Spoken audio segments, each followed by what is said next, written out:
Welcome back to our channel భూమి sparkles. So ఈ రోజు మనం ఈ వీడియోలో 10th క్వశ్చన్, సో ఇంపార్టెంట్ క్వశ్చన్లో మనది 10th క్వశ్చన్ కదా, సెమిస్టర్ 3కి సంబంధించింది. Define regression coefficient and derive the line of regression y on x అనేది ఈ వీడియోలో మనం చూద్దాం ఆన్సర్. సో ఈ ఆన్సర్ పీడిఎఫ్ డిస్క్రిప్షన్లో లింక్ కూడా ఇచ్చాను. సో రిగ్రెషన్ సంబంధించిన వీడియో శ్రీజ ఆవిడపు అని ఒక అమ్మాయి సో రిపీటెడ్గా అడుగుతుంది స్టాటిస్టిక్స్ సంబంధించిన వీడియోస్ కావాలి అని చెప్పేసి. సో నాకు నా స్టడీకి సంబంధించి రికార్డ్స్ ఉండే, సో ఆ రికార్డ్స్ రాయడంలో కొంచెం బిజీగా ఉండే, నేను ఇది నోట్స్ అంతా రెడీ చేయలేకపోయినా. సో నోట్స్ రెడీ అనే ఉండే కానీ సో ఎక్స్ప్లెనేషన్ వీడియో కూడా కావాలి కదా, సో నోట్స్ రెడీ చేసుకొని ఎక్స్ప్లెనేషన్ రెడీ చేసుకొని కొంచెం టైం పట్టింది. సో ఎక్స్ప్లెనేషన్ ఏముంది, జస్ట్ మీరు బోర్డు పైన కూడా చెప్తలేరు కదా అని అనుకోవచ్చు. సో నాకు సంబంధించి సో ఏ వీడియో ఇన్స్ట్రుమెంట్స్ కానీ సో ఏవీ లేవు, నేను యూజ్ చేసే ఫోన్తో సో ఇట్లా వీడియో తీస్తున్నా. సో ట్రిపాడ్స్ కానీ మైక్స్ కానీ ఏవీ లేవు, జస్ట్ నా వాయిస్ అండ్ నోట్స్ రెడీ చేసుకొని చెప్తాను. And welcome back to our channel.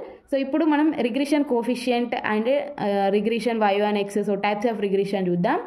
So regression is a statistical method used to establish a relationship between two or more variables. రెండు లేదా అంతకంటే ఎక్కువ వేరియబుల్స్ మధ్యలో రిలేషన్షిప్ చెప్పేదాన్నే రిగ్రెషన్ అని అంటారు. సో కొరిలేషన్ అన్నా కానీ టూ ర్యాండమ్ వేరియబుల్స్ మధ్యలో రిలేషన్ ఎంత ఉందో మెజర్ చేసేదాన్ని కొరిలేషన్ అంటాం.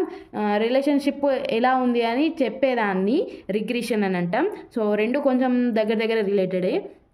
It is a technique to finding the best expected values of a variables. So x y variables అనుకున్నట్లయితే ఆ వేరియబుల్స్ వాల్యూస్ బెస్ట్ వాల్యూస్ అని చెప్పేది రిగ్రెషన్.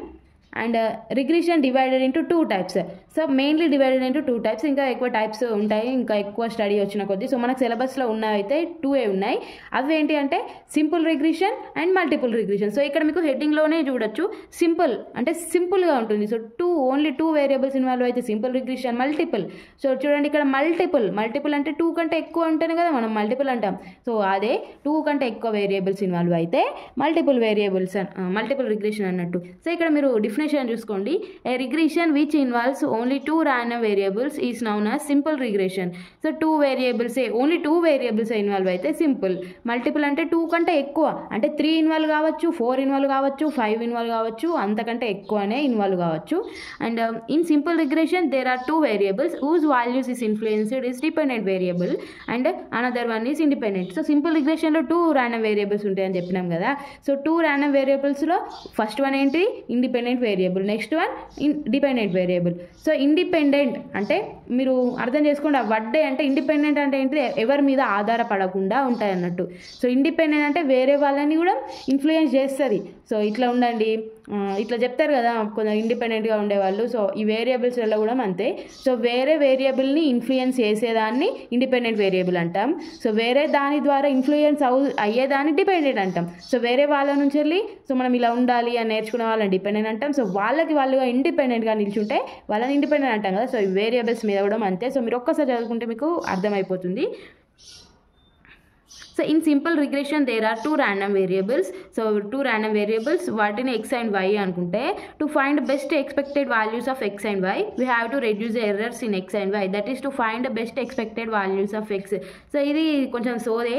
సో ఆన్సర్ మన లాంగ్ క్వశ్చన్ కదా, కొంచెం పెద్దగా అవనీకి.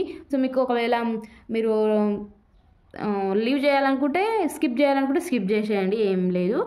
In order to minimize the errors we can see PLS method which states that. So మనము straight line, fitting of a straight లైన్కి, ఫిట్టింగ్ ఆఫ్ ఏ పారాబోలాకి, exponential కర్వ్కి PLS మెథడ్ యూజ్ చేసినాం కదా. సో దీంట్లో కూడా స్ట్రేట్ లైన్ ఈక్వేషన్ యూజ్ చేస్తాము, అందుకని PLS మెథడే. సో మనం best expected values x and y values అనుకోవడానికి ఎర్రర్స్ని తగ్గియాలంట. ఏ విధంగా తగ్గిస్తాం, PLS మెథడ్ ద్వారా ఎర్రర్స్ని తగ్గిస్తాం. సో మనము ఫిట్టింగ్ ఆఫ్ ఎ స్ట్రేట్ లైన్లో అనుకున్నాం కదా, sum of the squares of error should be minimum to minimize error we need equations. So ఆ స్ట్రేట్ లైన్ని లో ఎర్రర్స్ డిక్రీజ్ చేయడానికి, మినిమైజ్ చేయడానికి ఈక్వేషన్స్ యూజ్ చేసినాం కదా, నార్మల్ ఈక్వేషన్స్ అన్నాం అక్కడ. సో ఇక్కడ రిగ్రెషన్ కాబట్టి regression equations. So 2 regression equations ఉంటాయి, regression equation of y and x, regression equation of x and y. Regression equation of y and x అనేది నెక్స్ట్ వీడియోలో చూద్దాం, ఎందుకంటే ఎంత లాంగ్ ఉందో చూడండి ఒకసారి. సో ఈ లాంగ్ ప్రాసెస్ అంతా ఎక్స్ప్లెనేషన్ చేయాలంటే సో ఎక్కువ టైం పడుతుంది. సో వీడియో ఎక్కువ లాంగ్ అయితే ఎవరు చూడట్లేదు కదా. సో నెక్స్ట్ వీడియోలో regression equation of y and x చూద్దాం. ఇంకా నెక్స్ట్ వీడియోలో ఎక్స్ అండ్ వై చూద్దాం. అండ్ మన ఛానల్ ఎవరైనా సబ్స్క్రైబ్ చేయకుంటే సబ్స్క్రైబ్ చేయండి. సో మన ఛానల్లో ఏమొస్తాయంటే స్టాటిస్టికల్ రిలేటెడ్ క్వశ్చన్స్ సెమిస్టర్ 3కి 5కి అలా సంబంధించినవి వస్తాయి.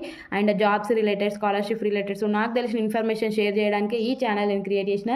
సో మన ఛానల్ని సపోర్ట్ చేయండి, సబ్స్క్రైబ్ చేయండి. Thank you for watching.